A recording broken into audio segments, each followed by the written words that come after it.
Welcome to the Author to Authority podcast. And I'm already excited by the pre conversation that Stephanie and I have been having before we went live here. And I am just so impressed with her energy and her enthusiasm. And today's topic, the science behind your branding. I'm looking forward to learning more about that. So, Stephanie Riel is a brand strategist and marketing consultant and the founder and CEO of RielDeal Marketing. Love that. Stephanie started her first business at age 22 before she had even graduated college. Since starting that first business, she has spent more than a decade supporting everyone from small businesses to Fortune 10 companies in the e commerce, health and wellness, technology, real estate, fitness, beauty, and retail industries. So she's got a wealth of knowledge to share with us. And she helps them build and grow their businesses by crafting market strategy that drives visibility, generates leads, and nurtures those leads to convert. Okay, so if you know anything about the Author to Authority podcast, she is the perfect guest for our show. So welcome, Stephanie. I'm so happy to be here. Thank you so much for having me, Kim. So just before we get started, and I'm going to let you loose at some point to talk about the science of branding, but you haven't been on the podcast before. So I would love for you, to take a little bit of time and just introduce yourself. Tell us a little bit about your business story. So, go in a little bit more detail because you've done some pretty interesting things in your life. I have, I've always loved to get experience by doing. So I think the beauty in that is I've done a lot of things, which is intentional. But I really started my first business as a side hustle. And I did that as a senior in college. So didn't have any real world experience necessarily in marketing. I got my start and really, and was on a path. I wanted to pursue business and journalism. And at one point, music and musical theater, but we won't go too much into that today. You're my type of girl there. The music school told me I couldn't triple major, and so I dropped music and I focused on business and journalism. But what really dawned on me in my senior year, I was in my first traditional marketing course, even though I had done some marketing stuff in the real world, and I was just enamored. I loved the storytelling. And, for this audience, I know you all know the power of an amazing story and being captivated, understanding somebody's why and what makes them tick. And that's what connected me to journalism and the work that I did there. But there's a lot of that in marketing and branding too. And I loved that. And I loved the data and what we're going to talk about today, data and science. And the psychology behind it too, because there is a lot of intention. It's not just picking a color off of the color wheel. There's a lot of intention behind what most of the brands that you see in the marketplace of why they've chosen the colors that they've chosen. So I'm excited to get to talk about that today. But then also with digital marketing, especially getting to know what's working, getting that instant feedback of the results from analytics and seeing what your community is engaging with. And so that really began my love affair with marketing. But since I didn't have any traditional experience, I started a business and learned on the fly. I was always better at learning by doing. And so that's what I did. Yeah. And so I took that from a solopreneurship. It was just me for the first 9 years, nights and weekends, because I was working for other people full time during the day. And then in 2019, I left my full-time job completely and went all in on RielDeal Marketing and our clients. And that really went from side hustle into a full service marketing agency for small businesses. So pretty incredible to think about now. I don't know that a 22-year-old me had all of that vision in place, but really a beautiful way to build a lot of experience on the fly and to do a lot of different things, but also more importantly, get results for clients and help them become the brand authority for their business. I love it. I love your drive and just jump into it. I'm very much like that myself. And you know what? There's always, everything has a plus and a minus, right? Absolutely. And the plus is that you're not afraid. You just go for it. The minus is that you don't always think things through. Absolutely. You have no idea what you're getting yourself into. Yes. And you fly by the seat of your pants. So always.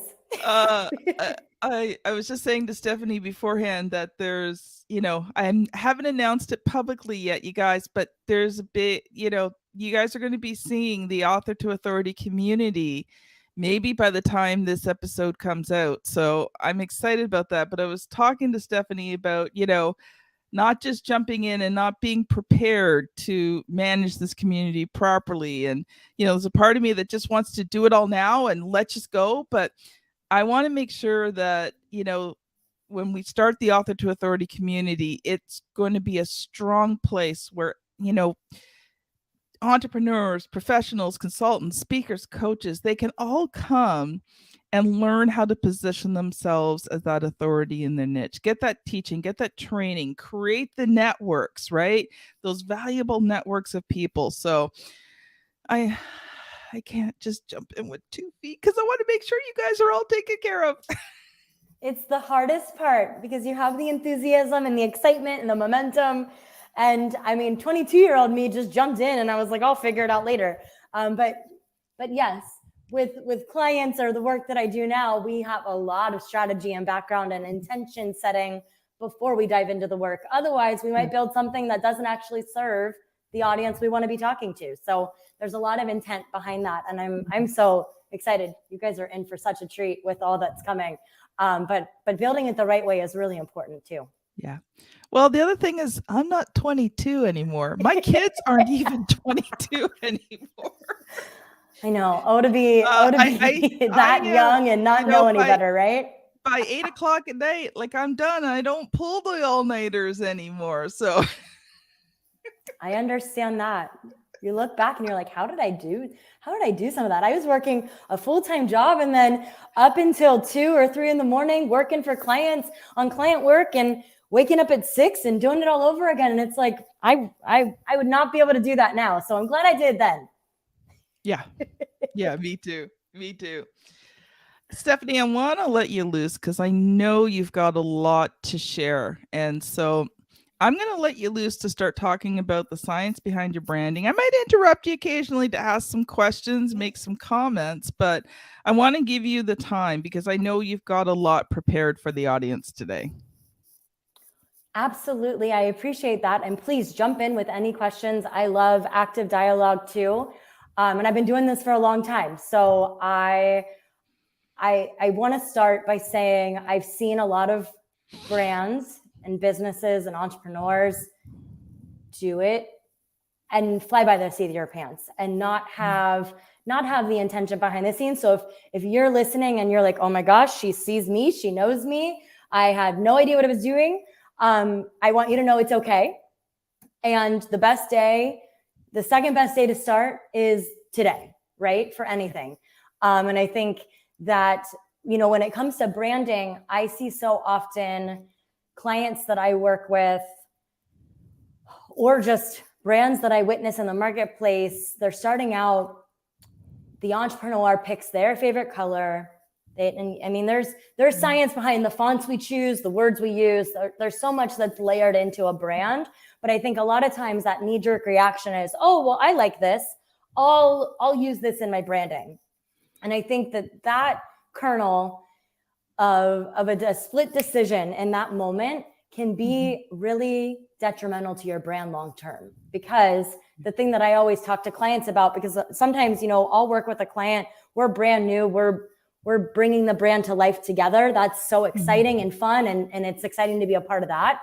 But a lot of the work that I do is working with existing brands that did it themselves the first time around, didn't have the science or the strategy in place or the intention there. They just went with a favorite color and jumped in and picked a color, and that was their branding. But then they get a couple years into it, or decades in some examples, and they're not really connecting with their audience the way they want to be. And it's because we didn't take the intention or the time to be really thoughtful about it to start with. And so if you're in that camp, it's totally okay. You are not alone by any means. But I think that there's a lot of things about branding that are so much more than just a logo or a color. And so I think we'll talk a lot about that, and I have a lot of that to go into, but I think that that's the biggest piece and biggest takeaway where I see brands miss a lot of times. I so agree with you, but there was something I was thinking about, and I'd love to hear your thoughts on this. I think sometimes, especially when you're that solopreneur, right? You jump in and you try to build a brand before you even have a business. And I think, as much as there comes a time when you definitely need branding, that all has to be in place. I think if you're a completely new brand new entrepreneur, you're not even really sure who your target market is, you're not even sure what services you're selling, like having a logo, having a website, having branding, it almost seems counterintuitive because ultimately it's going to change because you're going to change. I'd love to hear your thoughts on that, Stephanie. I'm jumping up and down inside, so excited. You said two things that I say to clients often. Number one, it's going to change. Brands are like humans. They evolve. And I think you are spot on. I couldn't agree more. If you're new and fresh in your business and you don't really know who you're serving, it's not time to invest in a logo. It's not time to worry about the branding just yet, because everything from a brand standpoint and that science that is so crucial for your brand and setting the right intention, you have to know who you're serving first. So if you don't have your offer really dialed in and who you're serving, what the transformation you help them achieve is, then it's not the time to worry about a logo or your colors or the fonts you're going to use, because the reality is you got to get really clear on who that ideal customer is. And I'm letting you all in on a really big secret of my process right now. If you don't have that ideal customer, I would say go figure that out, or let's figure that out together before you're diving into any of that. I wouldn't even offer a branding package to you, because everything that I do with clients is based on that ideal customer first. We have to know who we're talking to so that we can make the right choices and build with that intention in mind. And what that feeling, I always say that brands are about two things. They're about data and facts, your business data. And a lot of times that is the audience you're talking to. If you're an established brand, maybe you have a website or a landing page up, some kind of analytics that we can look at and see, understand your consumer. But then the other thing is feeling, and it's not your feelings. And sometimes I hurt my clients' feelings by saying that. It's your ideal customer's feelings. What feeling do we want them to feel when they're engaging with your brand? And so if you don't know who that customer is, because it's the same thing when I'm working with my clients to create their covers for their books. Yeah, absolutely. And I usually, we at RTF Publishing, we usually give them 3 or 4 to choose from initially. But I always tell them, put them out, to your target market, get it all out on social media, get about a good, 100 to 150 people to give you feedback. And usually the ones that they like is not the one that the client would choose. And so at that point, they have a decision to make. And neither one is right or wrong, because ultimately, if it's your book, you have to be able to own the whole thing, including the cover. So if you really can't stand the cover everyone else chose, but usually it's like, okay, let's see where we can tweak this so it's, it's more what, everyone is saying that they want. So I totally completely get it. Like, you can see my author to authority logo there. I went through, well, first of all, I went through so many different variations to even come up with the name. I was constantly putting it out there. What do you guys think of this name and that name? And finally, author to authority was the one that most people found relatable. Yeah. Okay. And then let's do the logo. So, I had like about, I don't know, probably about 6 different variations of the logo, and then refining it down. So there was a whole process. And I mean, that process probably took close, because I mean, at the time I had no clue what I was doing. So that probably took close to 6 months to a year to come up finally with that specific logo, because it was refining, asking people, right? Because I mean, I didn't have someone like you I could work with, right? So I had to do it all the hard way. Sure. Hey, the hard way can be really great though too, because what better information to get than to ask your audience directly what they think, get their buy-in. That's who you want to be connecting with anyway. So I think, that crowdsourcing way of doing it, especially if you're just starting out, is an amazing way to do that. You don't have to necessarily hire an expert. And I often talk myself out of a sale or say to a client, it's not time for us to work together yet. Talk to me in a year, get some more data first, or get clarity on your offer a little bit more, test it out, ask it. I think that's the beauty of social media. We have a free platform that we can ask, and they have polls or different questions you can put up in a story or in a post and get that real-time feedback. And that sometimes is more important to have that background so that we can really understand your ideal customer. Because I can tell you all about the color red and why brands choose it, and blue, and I can go through the whole color wheel of those different color psychology basics. But if you don't know who you're speaking to, none of the science behind it is necessarily going to matter. And I think that's really the biggest piece.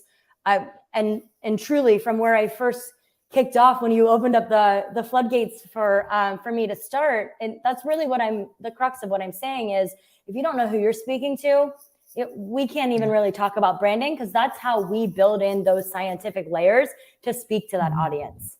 Because different colors, our brain receives them different ways. It's unintentional. It's intentional, but it's subliminal. So we're not even subconsciously or consciously aware of how our brain is interpreting different colors. And so you get that level of nuance, but you got to know your audience first.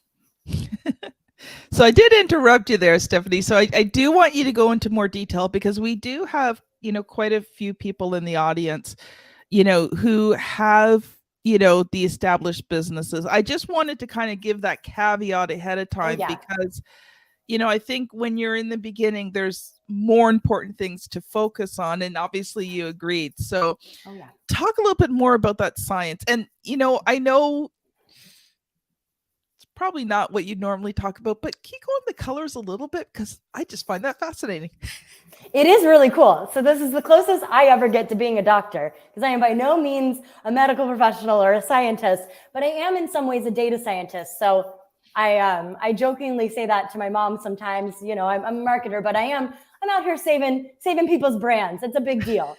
But and to bring it back in on a more serious note, for branding. And I have a course that I released a couple of years ago that really takes you through step by step. And the first step is your audience. We have to know who that is. So assuming you know who your audience is, then we can layer in different things. The colors we use, the fonts that we use, because there's psychology behind those too, and how our brain recepts those. But for colors specifically, you'll see, and I'm sure if you're thinking of a couple of national brands right now that, and I'll jump in with a couple because I already have these top of mind, and we can go from there. But you think about the color red, and you think about brands that use the color red. Coca-Cola. Coca-Cola, of course, that's first that comes to mind. Netflix, Target. Red is really bold. It's a powerful color. It's known to evoke passion and excitement too. And so there's a lot of intention behind why Coca-Cola, Target, Netflix, even Levi's are using that color specifically, because it does give that instant connection with those feelings of excitement, that boldness, and really it stands out, right? It's not just going to blend in with the crowd. Red really it stands out. It also, on the contrary, because there's a pro and a con to everything. There's two sides to every coin. So we've all seen a stop sign or, a red light. If you drive, if you don't, maybe this is going to take you back to some PTSD of your childhood days in school with red lines through your work, right? And a grade. So it can also mean danger, warning, and that's all just things that in some ways we've been conditioned to expect from that color. So it's a double-edged sword, but that's really, a lot of the brands that are going to use red want to stand out. They want to take a stance and really evoke an emotion. It's not meant to be just a wallflower. Yeah. Okay. So since my logo's blue. Yeah, let's talk about blue. I almost started with blue, but I was like, well, we should talk about red first. So blue, and I actually love that you're using blue. You'll see, other than author to authority, other brands that use blue. I'm sure you all have seen Facebook, LinkedIn, Twitter, PayPal, Visa, Ford. I mean, the list goes on.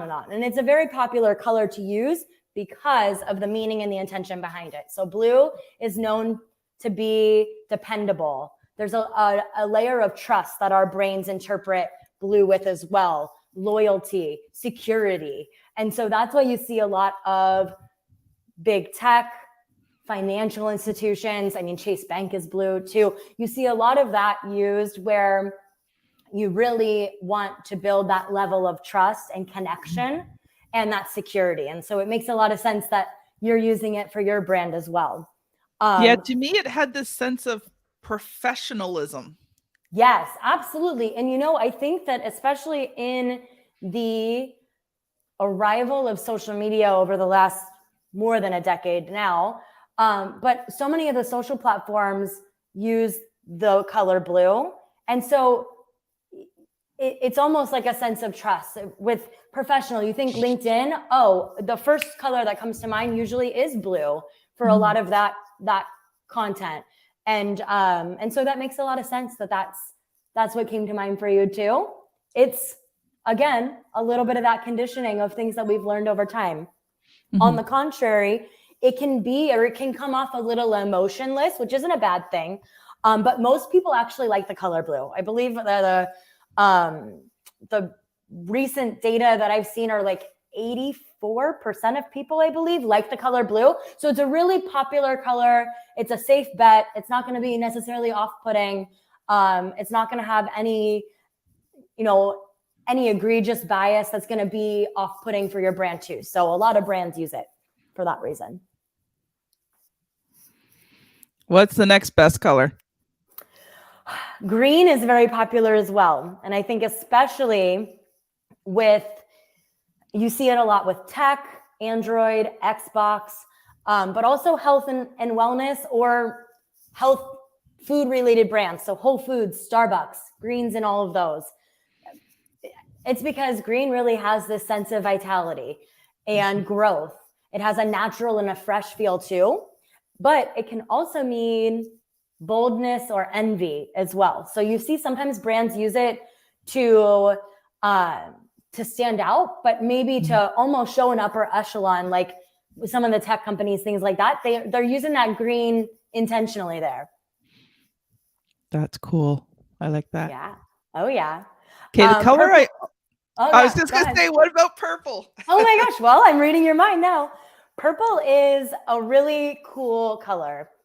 It has a lot of kind of spiritual significance as well.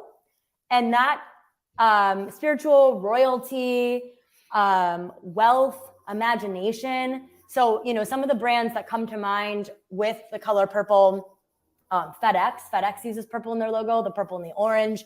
The mattress brand Purple, that's a little on the nose, but their logo is also purple.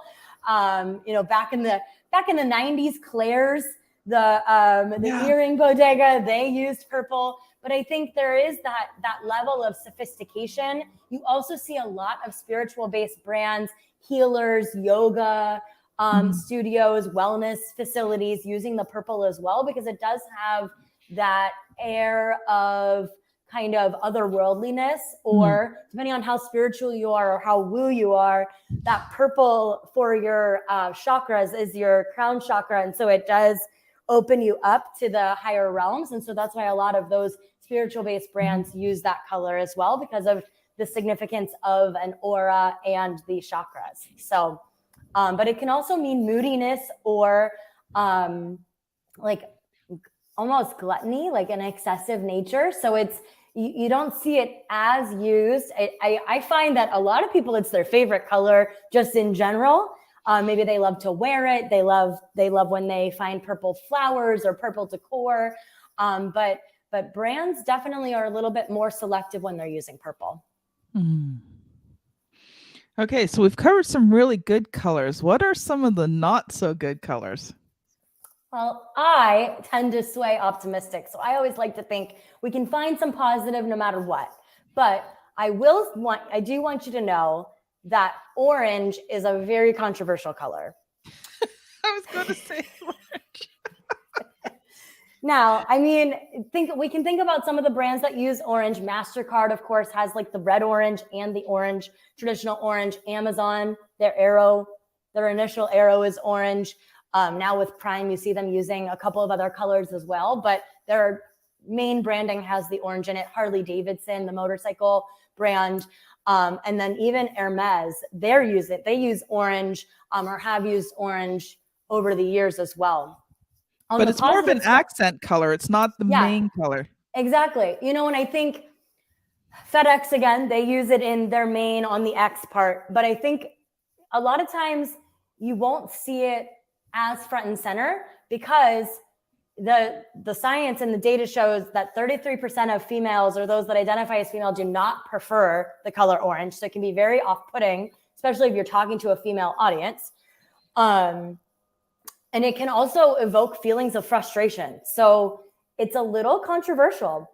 I would say that on the positive side, it does have a competitive or an adventurous vibe to it. That's kind of how the feeling that it gives off. There's a layer of confidence.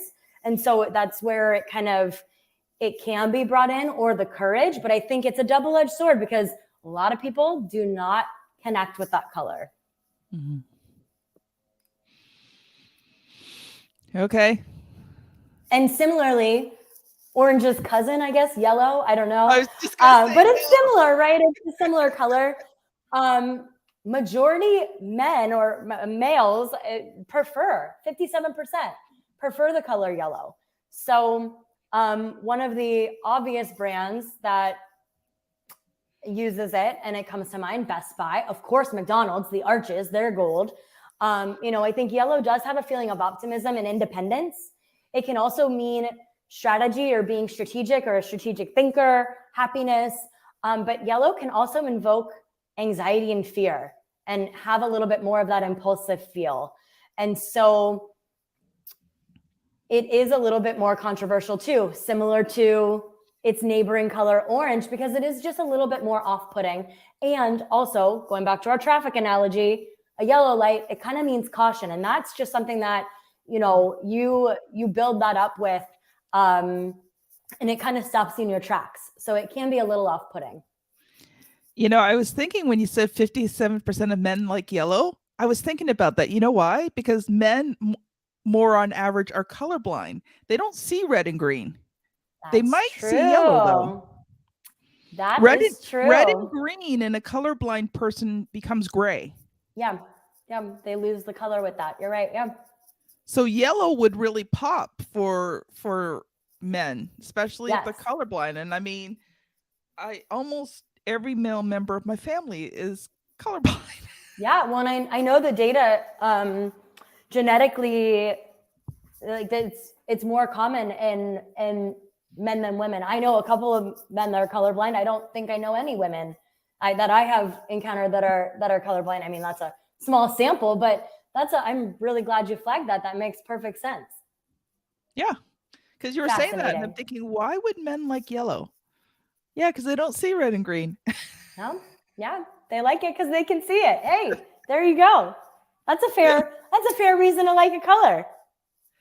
So we've got a couple of minutes left. So I would love for you to just touch briefly on fonts, because I don't think that's something that people think about. They always think about the color. And I love the fact that you went through the colors. So thank you so very much. Absolutely. I know that's going to help our audience as, if they're starting to think about their brand, just to help get some initial thoughts in about maybe what colors they want.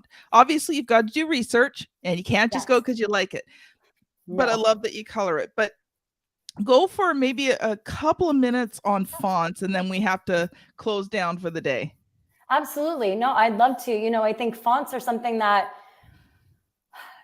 have kind of been an afterthought, I think, a lot of times for brands. And hey, when you're starting out and you're doing it all, you're just like, whatever works in this system, whatever this font is. If I'm using MailChimp and I'm starting out for free, whatever font they give me to put in my emails, that's what I'm going to use. And that is that is fine. But I think when we can really level up and take it to that next step where you're ready to have the intention behind it, different fonts. And I mean, I could go through and give you the history of all the different fonts and when they were first used and all of that and really nerd out. I won't, because we only have a couple of minutes and I want to get to go over a couple. But I think in fonts and typefaces, these have been used since the printing press days for hundreds of years. And there are definitely some of the fonts that have kind of a nod to that typewriter style, and they're called serif fonts. So they'll have a little flag on the lettering. So you'll see that a lot. So if you look at the author to authority, if you're watching this live and you look at the author to authority, authority is a serif font. It sure is. And the amazing thing about serif fonts is because it's almost a nod to that, that connection to the first authorship and the first strokes, which I'm sure is part of the reason why you use it. But it has a feeling of trust, respect, and tradition, and it's very easily readable too, legible as well. So, and it's easy to read in print. So a lot of brands use it because it is so readable and it really is kind of more of a classic look. Whereas if you are watching live and seeing, you can see the rest of the logo, the author part is a script font. And script fonts are used to really give more of, it's kind of a nod to initial penmanship and the quill. And so it's flair. A little bit more elegant. Yeah, it has a little flair, a little bit of whimsy. Sometimes, depending on the script font, it can have a little bit more of a feminine, kind of a nurturing connection, scientifically, and psychologically speaking. And so there's a lot of formal and casual versions of this. Some of them, you have to be careful with script fonts because some of them are very difficult to read. Yes. But even Coca-Cola uses a script font, right? And so you see a lot of brands, Kellogg's. And so I think a lot of the time you'll see it easily adopted because it does have that elegance and that detail. And it feels a little bit more playful, nurturing, connected. And that's very intentional by the brands that are using it. Whereas something like Disney, that's very much a decorative font, that brand. And sometimes those decorative display fonts, you see them a lot in like movie posters, movie titles. They're really bold, quirky, a little bit eccentric, and that's on purpose. Even the music festival, Coachella, they use it decorative font, and Fanta, the soft drink or pop, depending on where you are in the world, soda pop, soda, Fanta, they use a decorative font too, but it's just a little bit kind of off kilter intentionally. And it really helps it stand out and give it a playfulness. And so I think those are kind of the main differences. The sans serif, so we talked about the serif and that being in that authority, without the flags on it, gives it a real modern feel. So if you want to feel and look and be a lot more modern, I don't want to leave out sans serif because it is a very popular font now. It's very readable, very sophisticated and clean. You see a lot of tech focused brands using it. A lot of new age businesses are also and modern businesses that are coming to market now are using modern fonts, and a lot of brands are rebranding to go with a modern font to make it easier to read too. So here's a quick one for you. Yeah. A serif font is Times New Roman because everybody knows what Times New Roman is. Yes, absolutely. A sans serif font is Arial. Yes. Just so, because some people might not have the visual of that. If they're listening on the podcast and they can't see what we're talking about here, think of Times New Roman and Arial. Absolutely. Not that you really want to use those because they're... I wouldn't necessarily recommend those, but because they're very overused, but they're a great visual connection. So thank you so much for bringing that up to help the audience. For those of you listening who aren't able to see it, absolutely. Some of the other sans serif fonts that are really popular right now are Lotto. Maybe you've seen that or used that in your email marketing provider. Montserrat. That's in all over Canva. If you're DIYing your own graphics, I'm sure you've seen it there too. And so there's a lot of fresher takes on the traditional Arial, which is that sans serif, or Times New Roman, which is the serif font, which Yeah. give it a little fresh new life, but it still has all those classic traits of the initial font and typeface that give us that feel that we want to establish for your brand. Yeah, my favorite serif font, and it's actually what Authority is in, and that we actually use it in our books because it's so readable, is Palatino Linotype. Yes. It's a very elegant serif one. It's easy to read. So we actually format all of our books in that. So that's a little hint for all you guys. So what a great tip. We are out of time, Stephanie. We could go on forever on this stuff. I think we'll have you back at another time and we'll talk about this a little bit more. Yeah. Stephanie, if people have been enjoying this conversation and they want to connect with you, how can they connect with you? And do you have any freebies that you're offering today? Absolutely, we can connect, and I have freebies. So we can connect. I am RielDeal everywhere on social media, RielDeal,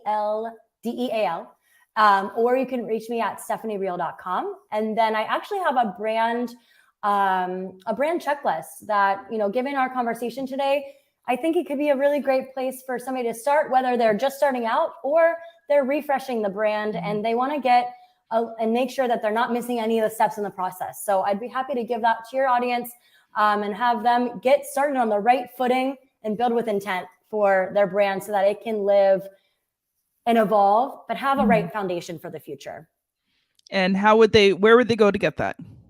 I can get you a link for that for the show notes as well. But if you DM me checklist on Instagram, I'll get you the link for that. On Instagram. Are you on LinkedIn? I am, yes. So Stephanie Riel there. Okay. Because I know a lot of our listeners are on LinkedIn. Absolutely. Okay. Awesome. Well, thank you so much, Stephanie. Oh, this has just been such a joy and a pleasure. I geek out on this stuff, so I've loved this conversation. So this has been Kim Thompson-Pinder and Stephanie Riel on the Author to Authority podcast. Thank you so much for listening, and we'll see you on the very next episode. Bye now.